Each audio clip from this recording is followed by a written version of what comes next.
Well, g'day everyone and welcome back to the channel. This week we're heading to the nation's capital. We're going to check out all the free things that you can do in Canberra. So once you go get yourself a cold drink and get your feet up for the next 20 minutes or so, come and join us for the adventure.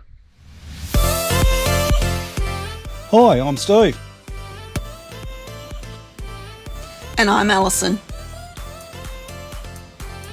We decided a couple of years ago that we'd work hard and save all of our money and start living life on our own terms. So we bought a caravan and hit the road on a trip for two all around Australia. So why not come and join us every week for our adventures?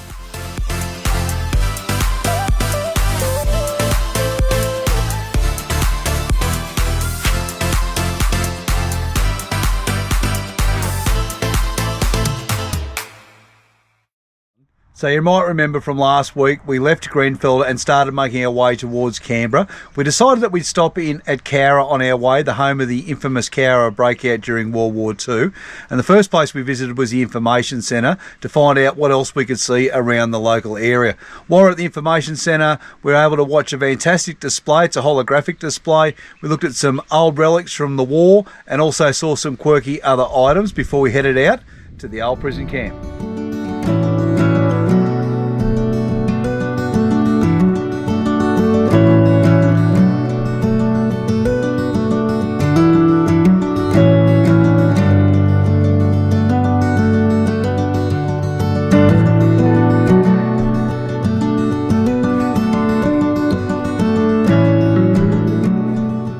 When you come out to have a look at the old prison camp here in Cowra, they give you a bit of a map because there's still ruins on the ground that you can see where buildings once stood many years ago. But here in Cowra they housed not only Japanese, but there was also Italians out here, there was Koreans, and there was also some Indonesians. But here's the ground.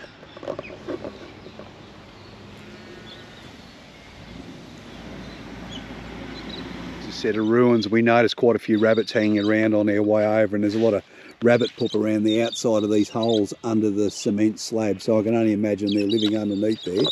Rabbits are a huge problem here in this part of the world, and they do close camps. I've had a look on wiki camps just recently, and there's been a couple of camps closed while they've been de-rabbiting, I suppose. I remember when I was posted in Wagga in the army back in the late 80s, we used to go down there and take care of a couple on the rifle range from time to time, and you'd hit them with a 7.62 round and the poor little buggers would just explode.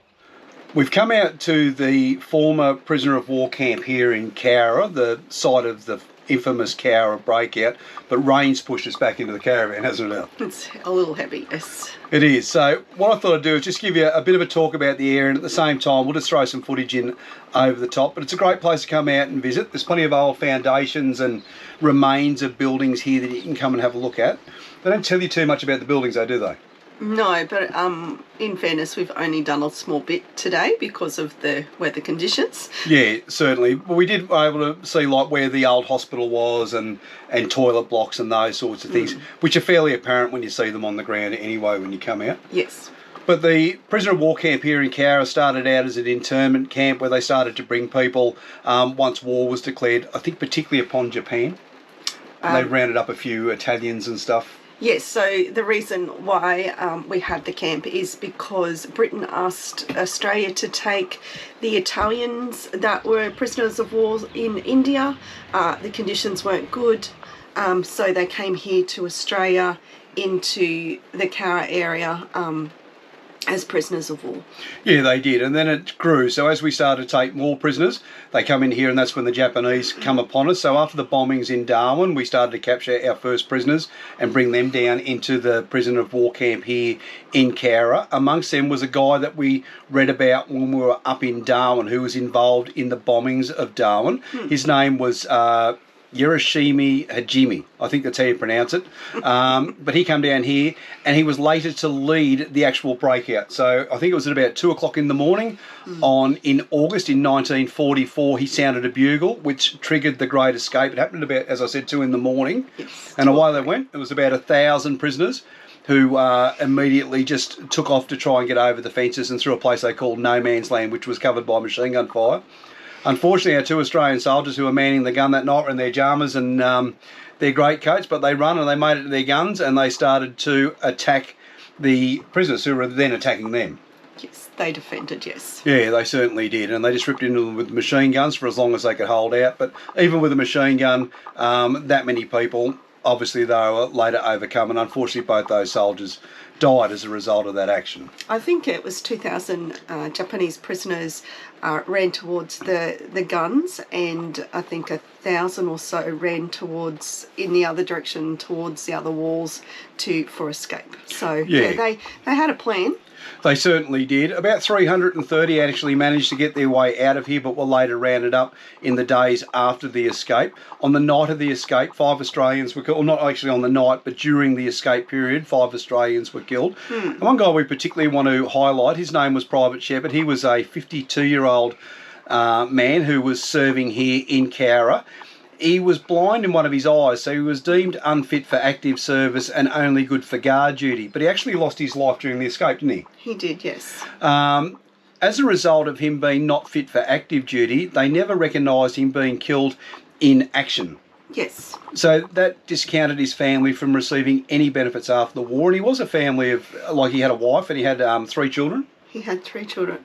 And a wife, yes, young children. Yeah, but sadly they weren't able to access any sorts of pensions or anything from the government simply because of his ruling that he was unfit for, to me that's really weird. I don't know why another government hasn't stepped in since the war and said, how ridiculous is that? This guy has lost his life while serving for Australia, regardless of how that happened, and stumped up a pension or stumped up some sort of payment to assist those families. I think the sadness of this story is that because his wife wasn't entitled to a pension, and as a single mum back in the 1940s and 1950s, she had to give her children into foster care because she couldn't look after them, and then she died herself in her 50s. I don't think she regained access to her children, sadly, so yeah, it wasn't a good outcome. No, it wasn't. But I suppose from a tourist point of view today, it's a fascinating place to come out and visit, isn't it? I've really enjoyed it, and I'd like to come back and do. There's a couple of walks here through the gardens and through the rest of the Cowra site, which we didn't get to see today due to the weather. It's very interesting. They've got plaques up. They've got boards to explain what happened, why it happened, what we're looking at. So it's quite interesting from a historical point of view. It certainly was. And even for a rainy day, there has been no shortage of people that have been wandering in here and checking it out, have they? No. And there's some bits undercover, which I think gives you a good idea of what went on and what you're looking at. Okay, so moving forward from there, our plan was to come and stay in Cowra tonight. We checked out 2 free camps and we just didn't feel the vibe, did we? No, we didn't. So we're going to move on. We're heading down towards Canberra anyway. So we thought today we found an RV stopover, which is another free camp down near Yass. We're going to wander down that way and check it out. So we've come down to the Australian War Cemetery here in Cowra, and we always find these fascinating places to visit. They're always so well maintained, and so they should be, either here in Australia or when we've seen them overseas. But something's very interesting about this particular one. It has the 4 graves of the soldiers who were killed here in Cowra during the breakout on the 5th of August 1944. So let's give you a quick look. So this is Lieutenant Doncaster, who was killed during the breakout, and his privates Hardy and Jones, they manned the machine gun, which was charged by over 1,000 Japanese soldiers. And just here at the end we have Private Shepherd, and Private Shepherd was the guy whose service was never recognised because he wasn't fit for active service, and unfortunately his family never received that pension that we spoke about a little bit earlier. But these are always sad but at the same time beautiful places to come to, aren't they, Al? Yes, they are. All right, and the other cemetery that's located here in Cowra is the Japanese War Cemetery. We're going to go down and have a look at it now. The lady at the Information Centre told us that it was quite nice because of the cherry blossoms they get to line the arcade as you walk in.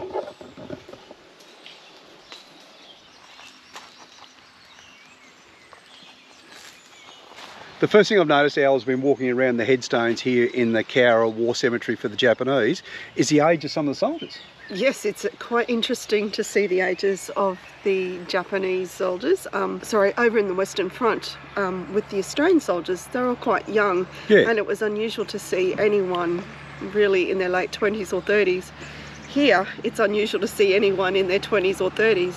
They're like in their 50s, 60s and 70s. It's quite interesting and very different to what I expected. I wonder if a lot of these guys were picked up at the end of the war, and this is just like they were running out of people to continue the fight. I think it was true, yes. They took the older men. Because every so often you see quite a young age. So you might see someone who's like 22, but I want to say on average, it's mid-50s here, for sure. For definitely. Sure. Very, very different.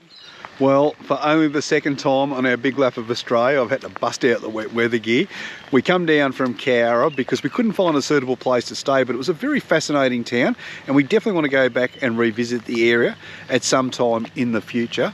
But we moved on down to Yass because ultimately we're heading down to Canberra, but we stayed at a fantastic place while we've been here at Yass, even though it's been piddling down rain.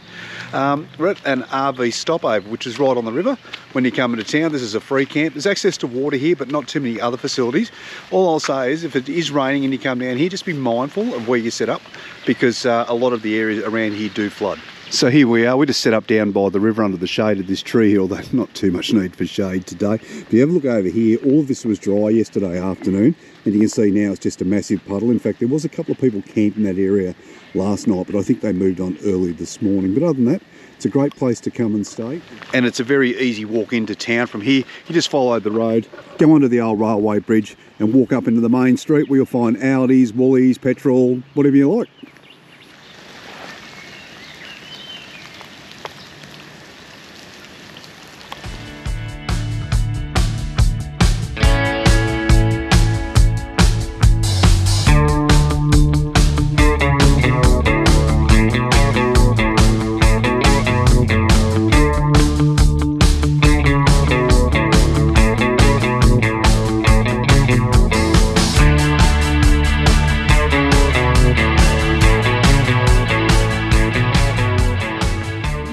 So we've come to stay at Canberra Park, which is located probably about 8 k's out of the centre of town. It's very easy to get in and out of Civic and to all the attractions around Canberra. This one cost us, what was it, Al? It was about $50 to $53 a night.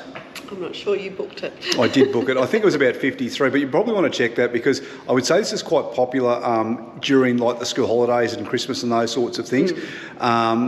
So those prices might vary, but for us here at the end of November, early December, we did adjust our booking, one, to get the time period that we wanted, and two, it was the last week, I think, of the more economical rates before it jumped to the higher rates with, I'm assuming, school holiday season. Yeah, but we want to have a full week in Canberra so we go and explore everything because there's so many things to see and do.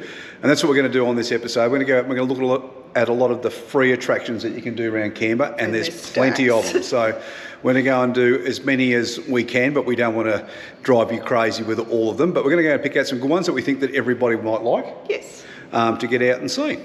We're in the camp kitchen at the moment. I'm going to give you a look around that in a second, but first of all, just show you around our site. So all of the sites here at Canberra Park are concrete. We're on a drive-through site. It's absolutely fantastic.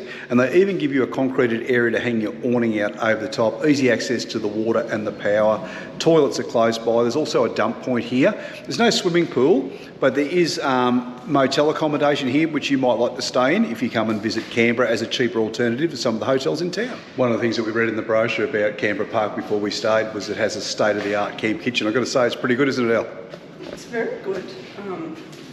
Indoors, great cooking facilities, and outside was the fire ring and an outdoor barbie and table set. So, and we saw a lot of people in here on the weekend when it was just rubbish weather, obviously all getting together and having a good chat.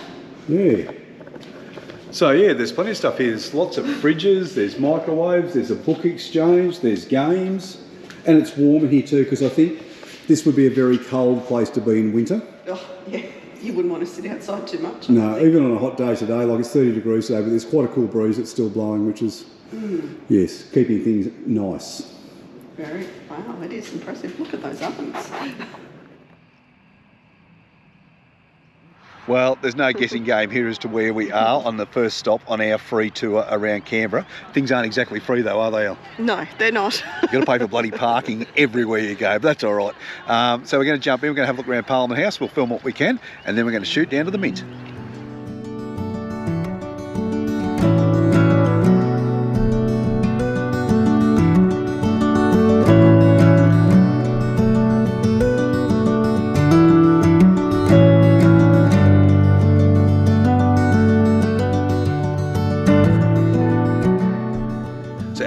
made our way into the Senate. What do you think of the Senate, Al? Interesting. I've been here before, so yeah, it's good to see again. I don't know what to say. It's the Senate. We have one question. Why is it red?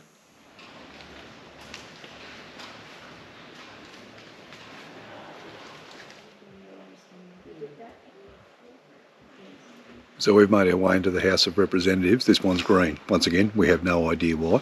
Ali's got a little guide here that you can pick up on your way in the door. It just shows you where the different parliamentarians sit in and around the parliament when you're in. But it is a fascinating place to come and see. It is, I suppose, where a lot of the rights and conditions that we have here are debated and all of those sorts of things, aren't they? It's initiated.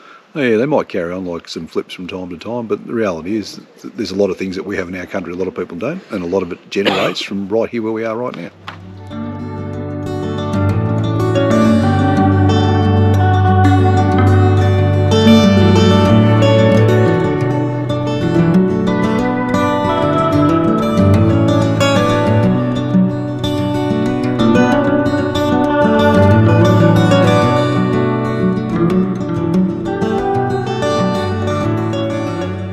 These are the first two women to be in the Parliament. So first of all, Dame Eden Lyons, she was in the House of Representatives, and then Senator Dorothy Tangney, I hope I pronounced that correctly, and she was in the Senate.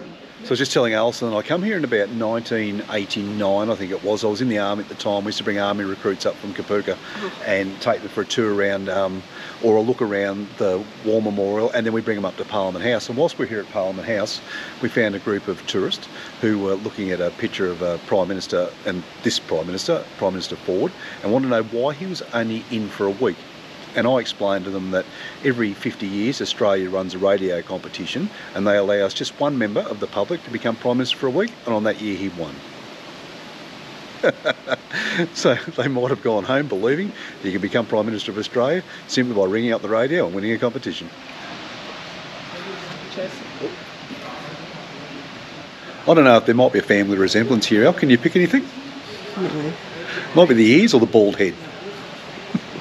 Both. So that was our visit to Parliament House. It was a pretty good day, wasn't it? I've enjoyed myself, yeah. Something I found very interesting is they have a whole section that's dedicated to the women of the Parliament and how far it goes back, and it's very interesting as it goes right back to 18 something or other before Federation, which was very interesting, particularly about getting the vote and that sort of stuff. Yes.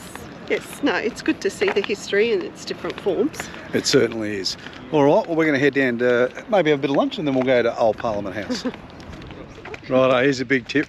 We just come down from New Parliament House. We're at Old Parliament House now. If you come and park down near Old Parliament House, it's free to park here on the weekends, and you can just walk up to New Parliament House rather than pay the parking fee on the top of the hill.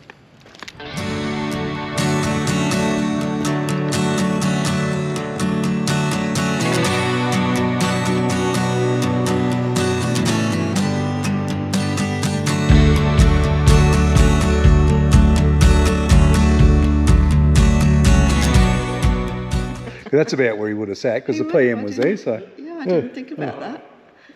So we found our way into the Prime Minister's office here at Old Parliament House. What do you reckon, Al? It's quite interesting. I've never seen it before. No, nor have I. It's a little bit 70s in its decor. Check out the TV.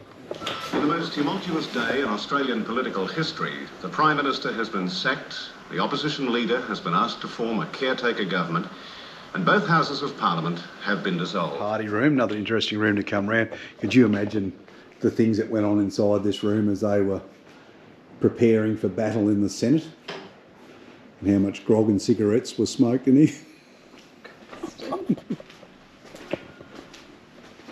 So we're in the office, or the former offices of the opposition leader in Old Parliament House, which obviously don't look the same, but very, very small, not as ornate as I thought they might have been when I come in. But they give you some good information here now on how to contact your local senator or your local House of Representatives rep.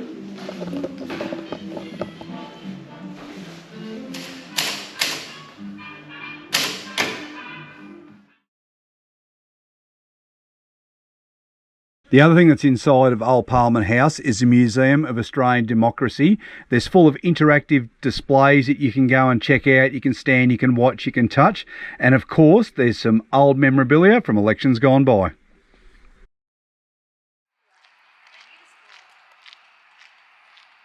Alright, well we finally made it, the Australian Mint. We were going to come here yesterday, weren't we, Al? Yes, but we spent a lot of time at the Parliament House. We spent way too much time at Parliament House. But anyway, we'll get inside and check it out.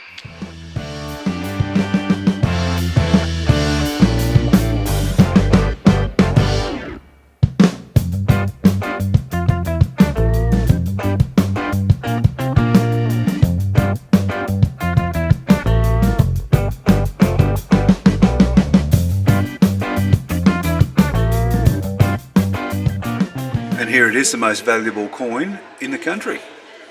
Right, I'm just going to check how much Alison is worth in dollar coins. So she is, ooh, 640 bucks.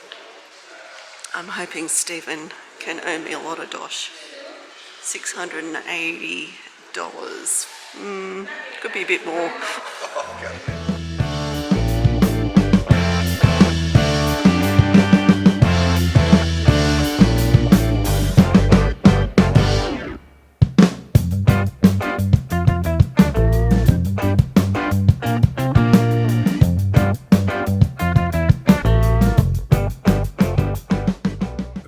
Doesn't only mint coins, it does medals. You can see the ones there for the Sydney Games and the Gold Coast Commonwealth Games. And it also makes decorations for service personnel. One of the great things you can do when you come to the mint is you can design your own coin, and once you've designed it, you can put it up onto the wall to share with everybody else. So Ali's having a crack now. The first thing you do is you pick your shape.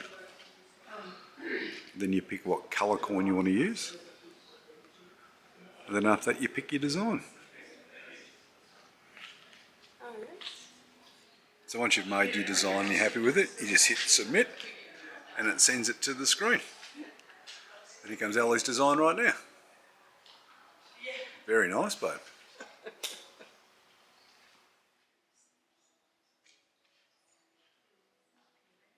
So ever since I was a kid, I've always wanted to come to the mint and mint a coin, because every kid who went on a school excursion done it, but I've never come down here on a school excursion. But today, I'm probably paying more, but $3 will get you $1.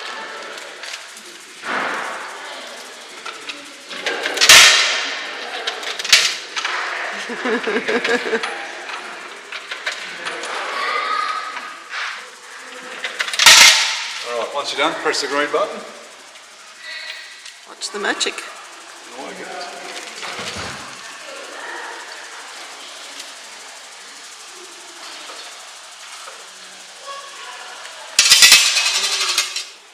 And here it is. So here's the freshly minted coin.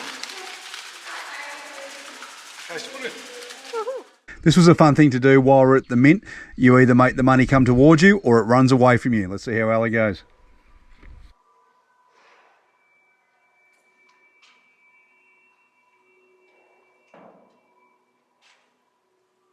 Alright, so on our list of free things to do in Canberra, that's the Australian Mint. What do you think of it, Al? It was very interesting. I thought it was quite interactive and really got you involved. It wasn't too hard to follow along. There's a lot of things to do for the kids as well if you've got younger members in the family coming. I found it interesting to see, you know, our history of our currency and how they've been quite innovative in the design and development, and I think they've probably got to be try to keep a step ahead of those people who are doing the wrong things.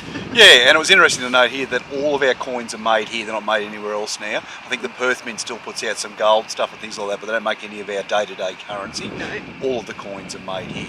I want to go and find out where they make the notes. Alright, so we're going to go from here. Where are we going to now? We should be going to the War Memorial. We certainly are, so we're going to go have a bit of lunch and we'll catch up with you at the War Memorial. Well, unfortunately, that's all we have for today's episode. You're going to have to wait till next week when we go and visit the War Memorial and we check out some other interesting free places to see while you're in Canberra. If you've got any questions on today's episode, make sure you hit us up in the comment section. If you liked it, make sure you give us a like before you leave. And of course, as usual, if you haven't already subscribed to our channel, please consider doing so, because it really allows our channel to grow. But until next week, you guys have yourselves a great week. We can't wait to see you. See you then. Bye-bye. This is something I've wanted to do for over 40 years. Just